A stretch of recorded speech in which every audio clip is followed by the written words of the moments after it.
poquito más alto, por favor. Vale.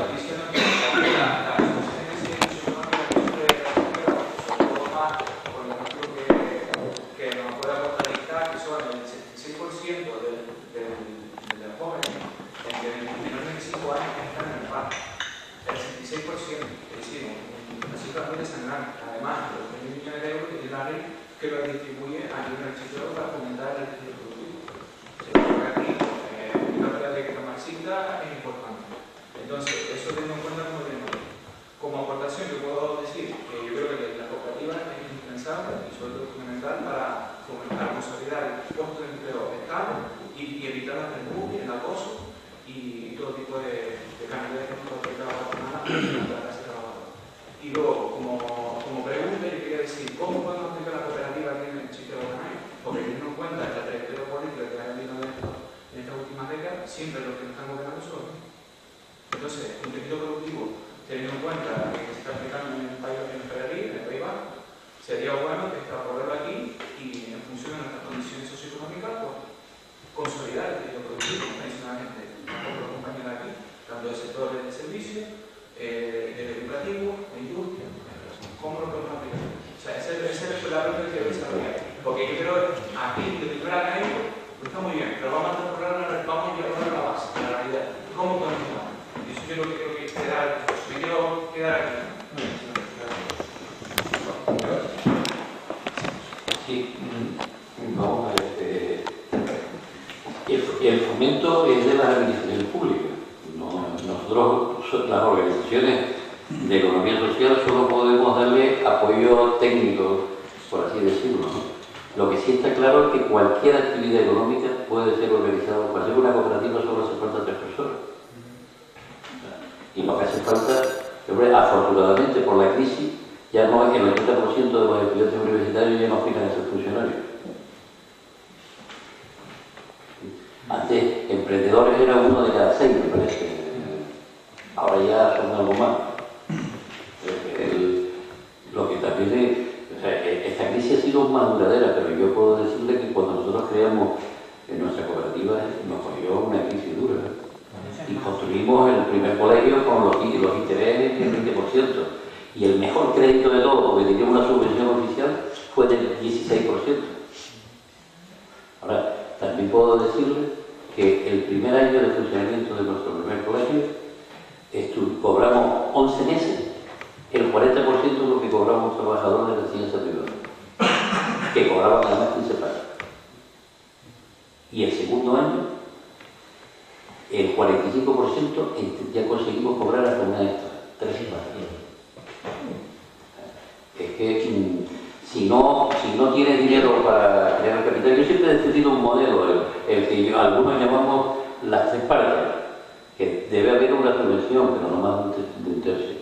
Debe haber otro tercio en préstamos. Ahí el problema son avales. Yo hace muchos años que propuse crear un fondo para ese tema en el gobierno y no tuve que propuse el sogarte de la economía social, para entenderlo. Y otro tercio tiene que ser inversión del trabajador. O sea, si el trabajador no se puede algo, le va a importar 3 pepinos si la empresa sale adelante. ¿No? Tiene que haber un compromiso fuerte. Y el único compromiso es el económico. Decía yo, ahí José Luis hablaba de la intersolidaridad. El problema es que los canarios somos muy individualistas, ¿eh? Y la intercooperación es fundamental en el mundo cooperativo. O sea, José Luis habló, por ejemplo, nos citó lo que acaba de hacer Favor estaba descapitalizado y los trabajadores de Favor se han bajado, me parece que en torno al 8%. Pero en la no, los de Favor se bajaron más. Y el resto de todas las cooperativas se han bajado y ese dinero se da todos los meses a capitalizar Favor para que no necesite ir a financiación externa. Y la nueva está bonita, es el seguro social que dice José Luis complementario, es una mutua que complementa el que todos los trabajadores de MSC están en el régimen de trabajadores autónomos.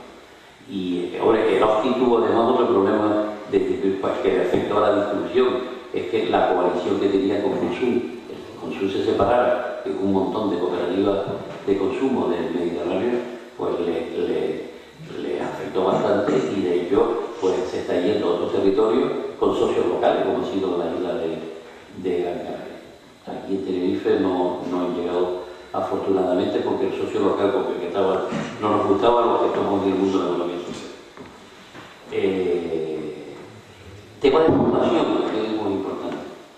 O sea, y luego, yo traté antes de hablar de cooperativas y de poder profesor de enseñanza, pero para centrarnos en enseñanza hay 680 cooperativas de enseñanza aproximadamente en España, de las cuales 550 son colegios concertados.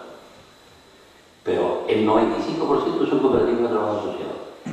Algunas son cooperativas de consumidores, como el Colegio Casa Azul de aquí, del Puerto del Grupo, o el Juan Ramón Jiménez, si conocen de las Palmas. Por decir dos colegios diametralmente opuestos en proyectos educativos. Que no tiene nada que ver la ideología ni el proyecto ni el modelo. Pero los vascos inventaron las cooperativas integrales. Allí son socios de las ICATOLAS, están integradas en la organización que yo presido a nivel regional. Y las ICATOLAS privadas, porque hay ICATOLAS públicas también. Las ICATOLAS son los trabajadores, los padres y empresas del sector que parte del fondo de formación las invierten en las ICATOLAS. Y así tienen unas instalaciones y unos colegios magníficos. Y están integrados en el territorio totalmente. Y luego la pelea. Aquí tenemos que ganarnos el espacio, ¿no? En las peleas con las administraciones. Yo le puedo decir que la ley de hidrocarburos, que es del segundo gobierno del presidente Aznar, prohibía en un artículo que las cooperativas tuvieran gasolineras, que una gasolinera tuviera el modelo de cooperativa, con lo cual obligaba a las cooperativas agrarias a comprar el combustible en el mercado. Pero el señor Folgado, secretario de Estado de Industria, era y volvió alto dirigente de la ciudad. O la actual ley en trámite, no sé si está en trámite parlamentario, la ley eléctrica de nuestro ministro Soria, prohíbe la distribución eléctrica a las cooperativas. Y en Cataluña, Navarra, Rioja, País Vasco, hay muchas cooperativas de crédito, cooperativas de distribución de energía eléctrica. Es que ahí hay mucho que pelear. Vamos a pasar. Así animamos aquí al amigo a montar una cooperativa o un grupo de cooperativas. A ver, ¿hay dinero para montar cooperativas? Sí, se devuelve más de la mitad. ¿Hay dinero? Cada año el gobierno lanza un decreto de apoyo que está entre los 4.000 euros y los 8.000, depende de distintas condiciones, por persona por socio de la cooperativa, ¿no? Así que tú con 3 personas, que es el mínimo que decía Carlos, pues puedes conseguir entre 12 y 15.000 euros, depende, porque si es mujer, si no, una serie de parámetros, ¿no? Si lo ves en el gobierno de Canarias, y hay dinero y se devuelve. Nadie se cree en las cooperativas, pero las cooperativas básicamente son empresas que tienen un plan estratégico. Si no te crees lo que vas a hacer, no lo hagas. ¿Qué es un plan estratégico? Una idea de futuro. Una idea de futuro que armas con una estrategia para llegar a él.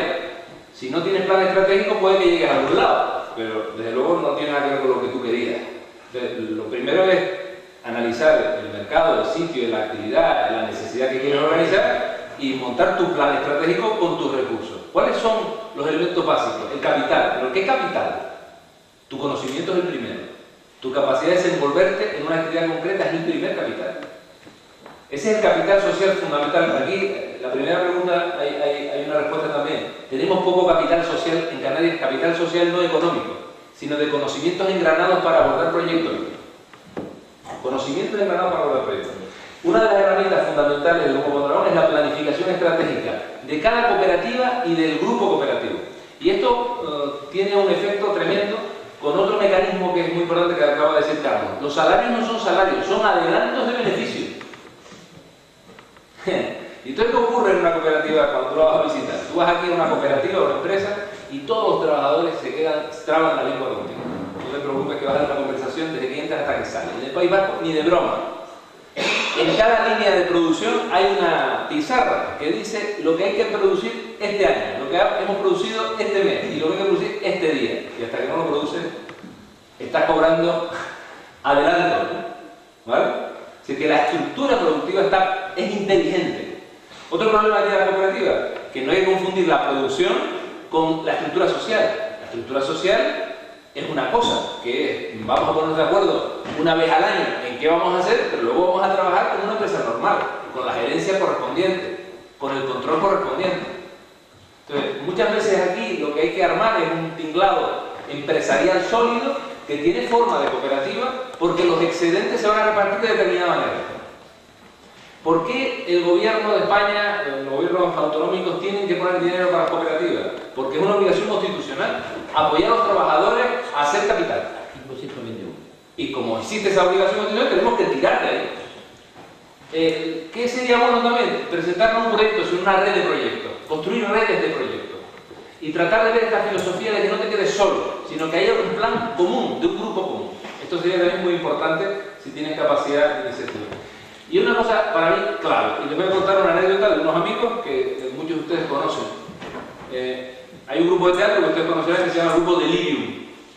Delirium Teatro. Delirium Teatro fue una cooperativa que se creó en el año 1985. Yo tuve la fortuna de ayudar a la creación de esa cooperativa. 15 años después de crear la cooperativa, vinieron a verme los compañeros del grupo, los amigos, para ver si podían ellos retirarse del teatro. Y yo les decía, bueno, está difícil la cosa, nos tomamos una cerveza y hablamos de este asunto. ¿Ustedes tienen un producto claro? ¿Tienen una cadena de distribución clara? ¿Tienen unos márgenes claros? ¿Tienen una estrategia empresarial clara? Pues no la tenían. Pero se pusieron a construir esa estrategia empresarial. A los 2 años de aquella conversación o de aquellas sesiones de trabajo, ganaron más dinero que nunca y se disolvieron como grupo cooperativo. Por una razón, no habían previsto que harían con los beneficios. Y como cada uno tenía una expectativa distinta, cuando llegaron los beneficios, cada uno tiró por un lado. Y el grupo aquel, que tenía una capacidad creativa endiablada, con 10 personas estupendas, que son todos amigos míos, no hubo manera de volverlo a cohesionar. Luis es testigo de esta situación, que fue lamentable, ¿no? Son todos amigos, pero no fueron capaces de crear una estructura común, porque no habían previsto cómo iban a repartir los beneficios. Algo fundamental. Vamos a marcarnos un tiempo que no sé cuál es, para terminar.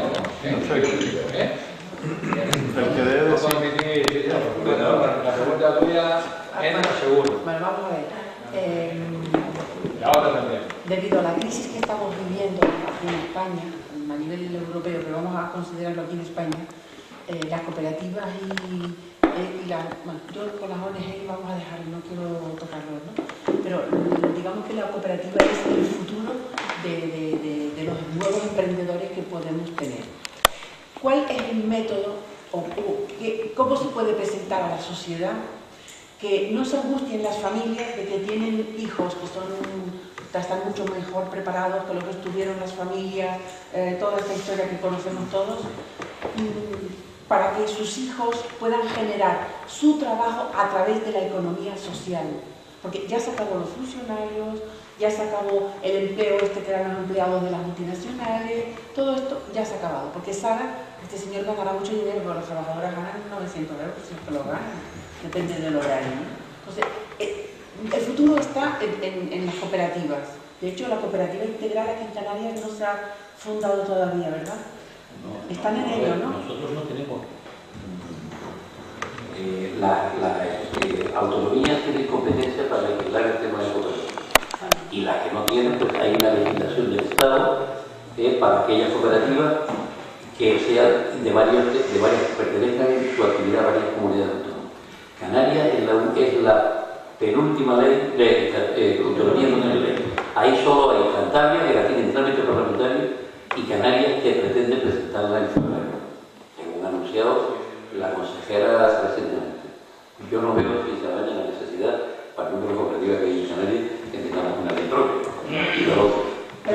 Pero la ley, la posibilidad de crearla existe en la ley del Estado. Claro. Lo que no ha habido la iniciativa. O sea, el crear, José Luis lo digo muy claro con el planeta de que yo he dicho un par de veces, me parece que cualquier actividad económica puede hacerse en fórmula de economía social, en forma de cooperativa de trabajo social. Ahora, lo que es fundamental es el estudio de viabilidad. O sea, si una actividad económica es negocio, puede hacerse ya en forma de cooperativa. Y sin negocio no se haga. De las cooperativas pretendemos ganar dinero para repartir beneficios en los socios, no para repartir miserias y deudas. No, porque es la única alternativa que hay de empleo de cara al futuro debido a la crisis que estamos viviendo. Entonces, ¿esto cómo se puede impregnar en la sociedad? Es un cambio muy grande. Hay un problema, un Yo concepto. te digo una frase para terminar, pero lo voy a decir ahora. O sea, el sector de las organizaciones de la economía social llevamos años pidiendo, y parece ser que por ahora, por lo menos con algún temita o algo, pretendemos que el emprendimiento y las fórmulas de economía social entren en el sistema educativo, que esté en el currículo del sistema educativo. Es la única manera que los jóvenes lo conozcan. Bueno, ya estamos haciendo algo en la formación profesional y alguna cosa del plan fomento y difusión en algunas universidades. Pero aparte de eso, Sí, por seguir la línea. Bueno, yo creo que la sociedad, para empezar, es infinita, por lo cual sus fórmulas de organización social son inmensas y cada vez más.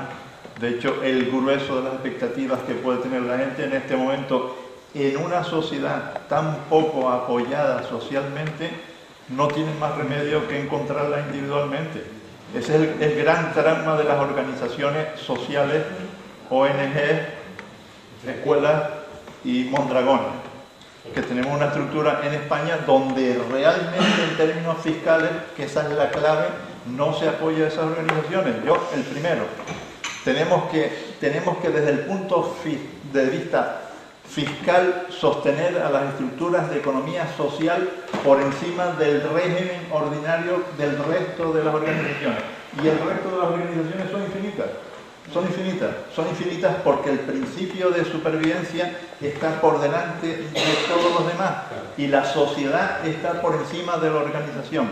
Ya lo dijo hace 2 siglos Pi Margall y ahí me quedo. Dos apuntes más. El capital muerto. Capital muerto es un concepto interesante que hemos trabajado en África, que explica por qué los países africanos son infradesarrollados. Y yo lo quiero aplicar a Canarias. ¿Cuántos recursos están muertos? Recursos físicos, recursos sociales, recursos particulares, recursos públicos, recursos de conocimiento. ¿Cómo organizamos esos recursos, que son capital muerto, para que ese capital ruede? Como decía un taxista en Costa del Sol, solo hay un billete de 1000 en la Costa del Sol, pero rueda que jode. Esta es la idea, que ruede el capital, que rote. Bueno, el problema es cómo diseñamos estructuras territoriales. He tenido alguna experiencia hace años de cómo los fondos europeos nos servían para articular en territorios estrategias territoriales. Lamentablemente no fue más allá de 4 años esa experiencia, pero la manera en que hemos usado los recursos para incentivar esto tienen que ver con la pobreza en la que estamos. Para que te hagan una idea, en el año 90 nosotros teníamos un fondo de 500 millones en Taborota Centejo, 500 millones de pesetas, que generó 1000 millones de inversiones, pero a los 15 días de tú presentar la factura tenías el dinero en tu cuenta. Hoy, para coger un fondo europeo, te pegas un año para presentar la factura y otro año para cobrarla, ¿no? Que hay que renunciar a esos fondos algunas veces. Entonces, el modelo de gestión de los fondos públicos son un problema. Pero cuando esos fondos, esos 500 millones, fueron al Cabildo de Tenerife, en el año 97, al presidente del Cabildo y unos cuantos más le robaron 200 en sus narices, con firmas funcionariales. Con firmas de los funcionarios. 200 millones. Un gerente de un programa le robó en sus narices. Porque cuando solo la mirada del control es de uno, la cosa no funciona. Tiene que haber mucha gente mirando las mismas cosas. Entonces tenemos que armar estructuras sociales con empresas pequeñas, con grandes, que tengan estrategias comunes en un territorio para decirle al gobierno, los fondos, vamos a ver cómo se reparten. Vamos a ver cómo se reparten. Para poder discutir con alguien. Ahora mismo un grupo que somos la Red Europea de Lucha contra la Pobreza, hemos obligado al gobierno a que nos nombre interlocutores para discutir cómo van a aplicarse los fondos 2015, efectivamente, 2020. Y somos interlocutores para estar en la mesa donde se decide, para diseñar los mecanismos.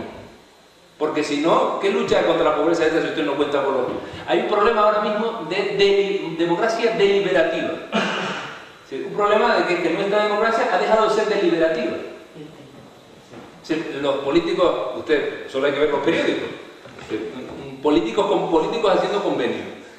Políticos, la sociedad ¿dónde está? Aparece de vez en cuando, cuando te dejan. Participación no va a venir. El otro día me decía un agricultor del mercadillo de Tacoronte. Antes el alcalde de la puerta de la alcaldía recibía a la gente. Ahora solo hay tipos con corbata y periodistas. Esa es la análisis que hacía del agricultor, que tenía una vista tremenda sobre lo que pasaba, el conflicto que tenía el Ayuntamiento de Tacoronte con el mercadillo de Tacoronte.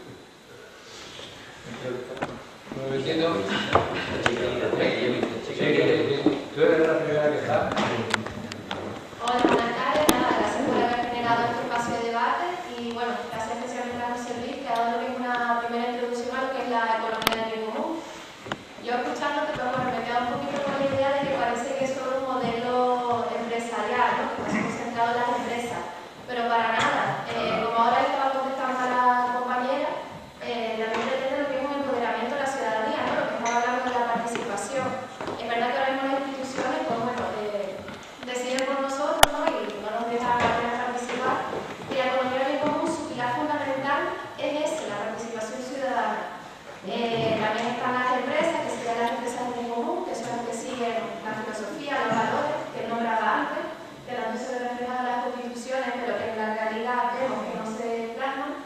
Y luego también estarían lo que son ya los municipios, pero ya como tercer eje para poder ver toda esa realidad sociocultural que hace falta, ¿no? Entonces, nada, yo comentarles porque, bueno, no me vamos a Dragón, que está en el País Vasco, que es un ejemplo buenísimo, pero es verdad que todavía no es una empresa de bien común propiamente dicha, porque estamos todavía contactando con el campo de energía del País Vasco, y bueno, estamos un poquito en ese proceso, pero por ejemplo en Tenerife tenemos un grupo de apoyo, de la que soy parte, para un poquito intentar implantar ese modelo, que no solo económico, es un proceso más que nada participativo, totalmente democrático y abierto, y me gustaría que se quedaran solo con esa idea, que un poquito con eso. Entonces, bueno, aquí en Tenerife, aparte de hacer charlas y talleres, pues estamos empezando a trabajar con profesores de la Universidad de La Laguna. Tenemos ya un primer grupo de trabajo para empezar a implementar lo que es la universidad, dárselo a conocer al propio profesorado. Vamos a empezar por ese eje de acción. Y después también estamos realizando un taller de empresas con distintas empresas de Tenerife y tenemos varias que ya están realizando para hacer el bien común. Por ejemplo, General Consultores, no sé si lo conocen, está en Santa Cruz, es una consultoría medioambiental. Y luego tenemos también otras empresas, tenemos a José Carlos, que es otro consultor que también está realizando balance. Y aparte él, por ejemplo, va a ser el primer consultorio bien común que tengamos en Canarias. Yo nada más que nada invitarles a eso, que se informen un poquito más de esta teoría, que hay un libro escrito, que se llama La economía del bien común, de Christian Ferber, que visiten la página web, que visiten la página web. Si quieren también tenemos una página en Facebook de Economía del Bien Común Tenerife. Allí pueden informarse de todos los pilares que nos tocó, porque la verdad que es una idea muy interesante, toca muchísimos aspectos. Y bueno, agradezco eso, que lo hayan introducido, pero la verdad que me quedo con la idea de que solo es empresa, ¿no? También hablamos un poquito de participación, pero... Es que falta tú que des la charla siguiente. Tú tienes que dar la charla siguiente. Pero bueno, que muchas gracias y bueno, yo después tengo unos flyers si quieren un poquito más de información. Sí, gracias. Estupendo. Dos preguntas últimas. Lo mío, que no será una reflexión, será una pregunta directa. Cuando nombran mucho a Como Dragón, yo no lo conocí, lo hablan como una especie de parásito, aunque aquí está bien. Yo pregunto, ¿qué medidas democráticas de funcionamiento tienen implantadas? Y sobre todo, ¿qué medidas de seguridad para que eso no se desvirtúe? Porque claro, aquí esas buenas intenciones, el Estado, yo que conozco un poco las leyes, lo tienen igual. Esa solidaridad, esa compartición de beneficios, eso ya existe, eso es el Estado. Entonces, estas mini grupos que se van creando, que aparentemente a un nivel pequeño funcionan, después, ¿qué medidas tienen para que no se desvirtúe con el Estado? Después vamos a tener empresas de Estado que van a ser igual de tiránicas o mal funcionadas que los Estados. ¿Qué medidas concretas democráticas existen y qué medidas para evitar que se desvirtúen cuando crezcan tienen. Bueno, tienen los procesos asamblearios de las cooperativas, que funcionan tanto a nivel de cada cooperativa como a nivel global. Otra cosa es que cuando tú analizas eso más a fondo y vas allí, no todo el mundo participa.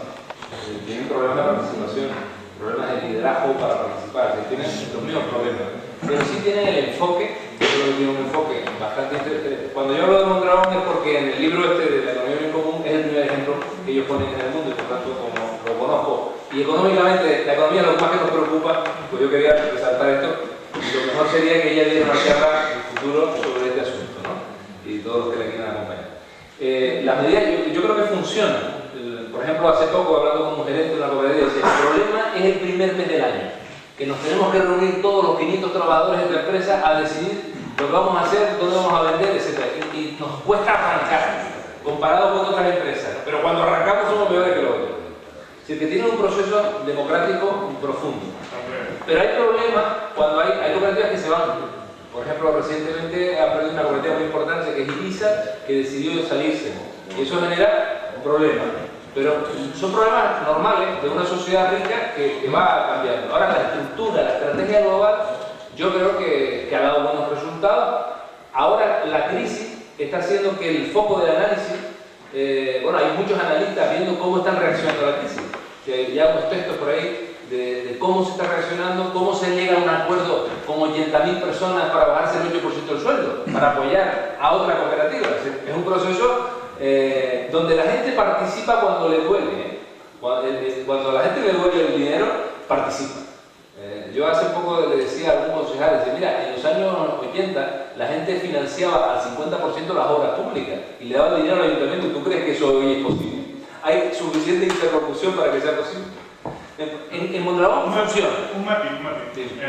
Simplemente, está claro que en un grupo de 500 trabajadores se podría hacer viable, en un buen centro de convención.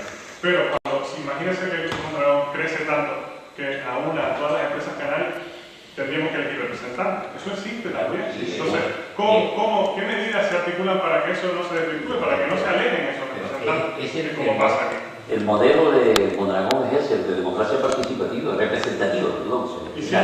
Claro, existe, cuando van subiendo de nivel de asamblea, no van todos los trabajadores, van los trabajadores elegidos por las asambleas de base. Existen las asambleas de delegados, que establecen las propias leyes de cooperativas de todo que hay por todo el Estado.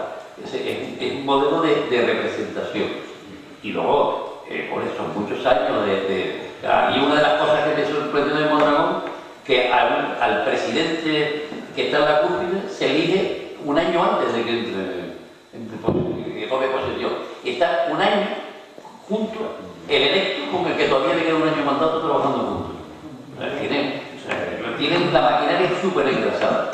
Y es raro la cooperativa que alguna vez no... O sea, ahora ¿por qué ha sido relativamente fácil el que todo el grupo apoye a su empresa emblemática? Que si Fagor se fuera al TAFE, no sé qué pasaría con MSC, porque la mayoría de ellas en algún momento de su historia ha sido ayudada por el resto. Y lo que permanece en el grupo, a Ibiza le echan en cara eso precisamente, que Ibiza pasó muy mal trago hace unos años, fue ayudada por el grupo y cuando ahora está saneada y tenía que ella ayudar a los demás, se salieron del grupo. Las miserias humanas están en todas partes.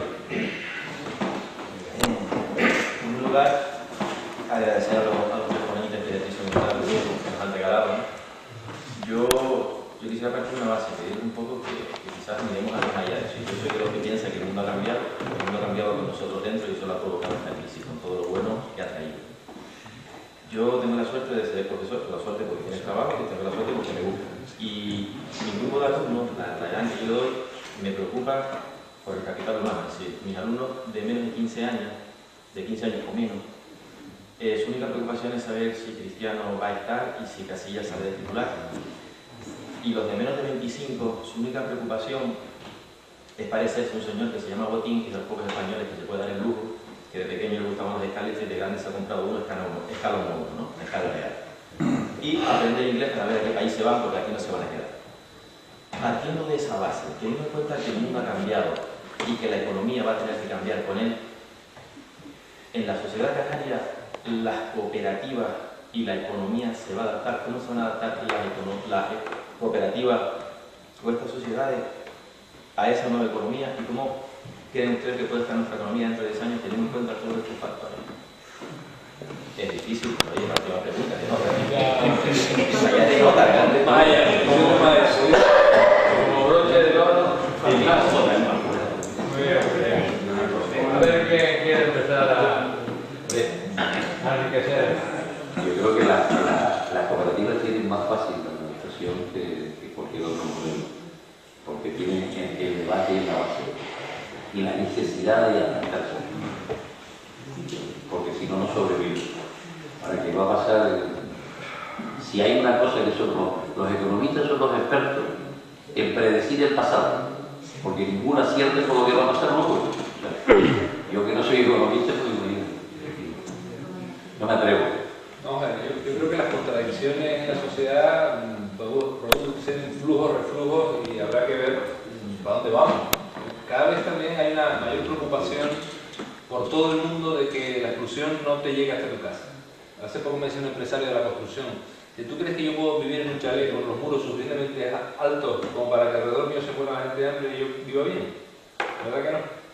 Que todos estamos comprometidos a resolver el problema. Ahora, faltan luces largas, faltan visiones políticas. Y visiones políticas no de los partidos políticos solamente, sino de la sociedad, visiones. ¿Qué queremos? Y yo creo que falta también una sociedad demandante. Es decir, con la política hay que hablar de tú a tú. Hay un librito muy interesante de un antepasado no directo mío, que es don Luis Rodríguez de Figueroa. Escribió un libro que se llama El Cacique. Lo escribió en 1911, pero en el 2011 hay representaciones del cacique estupenda. A don Luis lo mataron, el último que sé es porque descubrió que la zona de las dehesas del puerto de la Cruz era una zona comunitaria y él ganó un pleito en el Supremo que decía que los que viven allí, que son familias importantes de Tenerife, se habían cogido aquellas propiedades, y cuando llegó la guerra fue el primero que se cargaron, ¿no? Pero las relaciones de poder en las islas siguen existiendo, las relaciones caciquiles siguen existiendo. Cuando analizamos, por ejemplo, con sentido crítico la estructura de la función pública canaria y vemos los apellidos de mucha gente que está en la estructura, pues comprendemos esta sociedad. Y en la sociedad además hay un miedo profundo, porque hay un miedo en una estructura de territorios pequeños, escasos, hay mucho miedo. Esto lo notan mucho los isleños. ¿Saben que los isleños y los canarios no son lo mismo? El isleño es un tipo que pasó el Atlántico y ve las islas con bastante perspectiva. El canario, hay muchos canarios que piensan que del puerto para afuera no se le perdió nada. No, esta es la perspectiva que hay que cambiar. El isleño de Venezuela y de Uruguay le dice: aquí se respira y se masca miedo. Y se masca. Estamos en una sociedad que la gente, la miseria funciona porque es rentable gestionar esa miseria. Y hablar claro y raspado no se estila. Este es un problema. Entonces, si la sociedad no se organiza por intereses, a mí me gusta decir: yo tengo interés en organizar esto. Tengo este interés. Y porque tengo interés lo hago. Si no organizamos nuestros intereses comunitarios, pues no arrancamos. Bueno, ¿pero qué hay que hacer?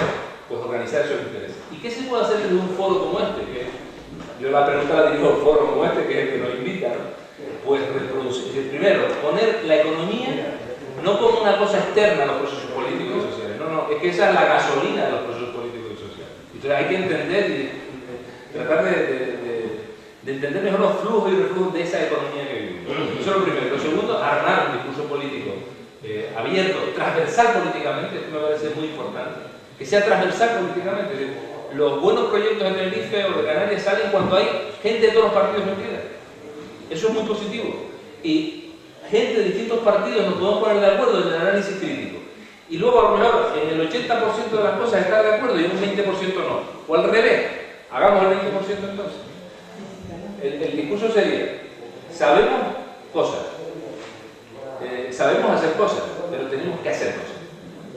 Ese sería el tema. Y ahí es donde invito a este foro a invitar a aquella compañera que es Futuro Total, a hablar de la economía del bien común y a esos jóvenes líderes a venirse aquí a contar lo que quieren hacer sus ilusiones, sus emociones, y a que todos los demás estemos ahí diciendo, mira, yo me equivoqué en esto. Esto lo hace mucho Coca-Cola. Cuando retiran a un dirigente, a un director de Coca-Cola de Taparonte, por ejemplo, ¿no? Cuando lo retiraron, le dijeron, usted no se vaya muy lejos. Usted viene aquí a los consejos de administración para que le diga al pollo que entra por usted dónde usted se ha equivocado. Pues esa es la función que tenemos los veteranos ya más de 50 años. Es una función muy importante. Explicar nuestras experiencias sin cansar demasiado, con cierta lentilla, pero explicarlas para que los que vienen detrás no se equivoquen como nosotros. Bueno, yo voy a terminar cogiendo un poco una idea que ha dicho Carlos, que aquí somos muy individualistas y creo que en eso estamos todos de acuerdo. Pero lo que acaba de decir José Luis, pues yo creo que es el broche de oro, ¿no? Es decir, hay que hacer cosas, si estamos, aunque estemos de acuerdo dos o tres, vamos a unirnos en lo que realmente nos interesa y estemos de acuerdo y lo firmemos. Y quiero decir una cosa, que salió aquí lo de la Cámara, que en la Cámara no se ha creado ninguna cooperativa. No sé. Yo he estado en organizaciones como la COE y jamás ahí se habla de cooperativa. Es decir, en las organizaciones empresariales está la cosa constituida por sectores, el sector de metal, la construcción, el comercio, el turismo, en los colegios y en las universidades, ni idea del tema. En la Cámara de Comercio, 3/4 de lo mismo. Cuando hay épocas de bonanza, el empresario es un explotador. Cuando la época de bonanza deja de ser, ya el empresario empieza a ser más interesante. Cuando haces encuestas en la universidad hace 10 o 15 años, todo el mundo quería ser funcionario. Hoy, poca gente quiere ser funcionario porque se dan cuenta que ahí no se gana dinero ni hay futuro. Puede haber futuro, pero no con dinero. Y entonces ahora nace una nueva figura, por no llamarlo empresa o empresario, ¿sí? Emprendedor. Más o menos que viene siendo lo mismo. Es un tipo que emprende algo, vamos a ver qué, etcétera, etcétera. Pero la cultura de asociarnos, de hacer algo juntos y de crear y oír hablar y fomentar el cooperativismo, poco. Yo tuve una experiencia, que no la voy a contar toda, hace 30 años, de una empresa que necesitaba aligerar personal y se trabajó con unos cuantos para crear una cooperativa, garantizándole a la empresa donde sabían darles todo el trabajo. Y había unas reticencias tremendas. Había 3 gallegos y 2 gaditanos que fueron el motor, que después los canarios dijeron, oye, esto puede ser, y se unieron. Pero el liderazgo no lo cogió ningún canario, lo cogieron ellos. Y entonces, claro, unirnos para estar juntos, pues eso no vale la pena. Hay que unirnos para hacer algo juntos. Esta es una frase de Donoso Cortés y con esto termino. Muchísimas gracias.